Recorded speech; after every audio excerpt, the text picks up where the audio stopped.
The MP3. We begin at the Erlangen-Nuremberg University in Germany.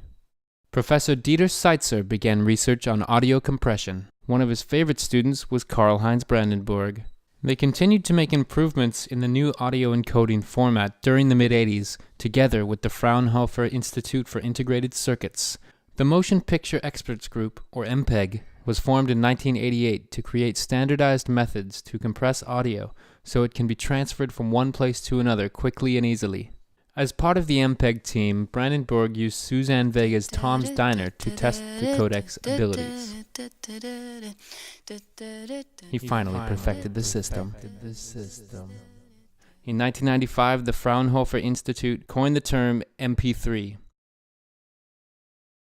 Audio formats are historically the result of consumers' needs, but also in turn change the way we listen to music.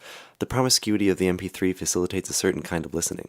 It is important to remember that an MP3 is not a sound, but another way in which sound is produced and embodied.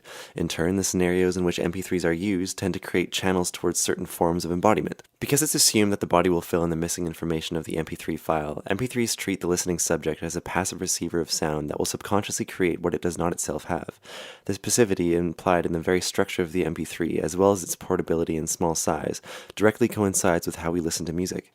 As we choose to listen to music in distracted contexts, as we most often do, we only have the capacity to be passive receivers of music as we direct our consciousnesses elsewhere. This attitude towards listening both helped create the MP3 and perhaps is also shaping the way we create music. While there are a variety of different MP3 encoders, each with their own strengths and weaknesses, they all follow a similar model of data compression. The breakthrough that allowed the MP3 to become an efficient storage device was to use a mathematical model to simulate human auditory perception. The purpose of this mathematical model is to interpret what sounds mattered more than others and to discard audio information that is not required.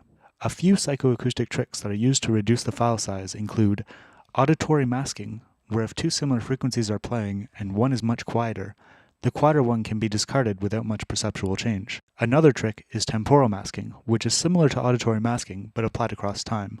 This works by eliminating a quieter sound if it occurs within 5 milliseconds of a louder sound. Perceptually, the MP3 model expects humans to only be able to hear the louder sound in this case.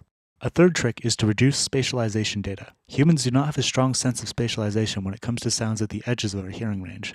So instead of saving those extreme low and high frequency sounds in stereo, the MP3 converts them to mono to save space. Sounds above 16 kHz will normally be cut out of an MP3 as well, since we do not experience much detail in that range.